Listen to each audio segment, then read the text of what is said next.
Ang mabuting balita ng Panginoon ayon kay San Lucas. Papuri sa iyo, Panginoon.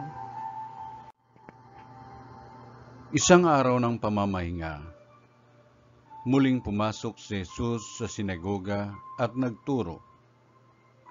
May isang lalaki roong tuyot ang kanang kamay. Sa hangad ng mga eskriba at mga pariseyo na maparatangan si Jesus, nagbantay sila upang tingnan kung siya'y magpapagaling sa araw ng pamamahinga. Subalit batid ni Jesus ang kanilang mga iniisip, kaya't sinabi niya sa lalaking tuyot ang kamay, "Halika rito sa unahan." Lumapit naman ang lalaki at tumayo roon. Sinabi ni Jesus sa kanila, "Tatanungin ko kayo, alin ba ang ayon sa kautusan?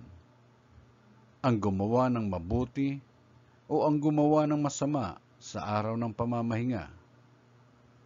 Magligtas ng buhay o pumatay?" Tiningnan ni Jesus ang nasa palibot niya at sinabi sa lalaki, "Iunat mo ang iyong kamay." Iniunat nga niya ang kanyang kamay at ito'y gumaling.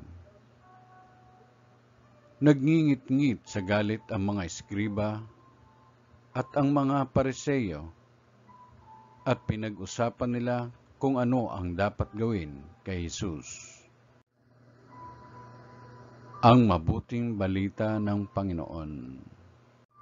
Pinupuri ka namin, Panginoong Jesucristo.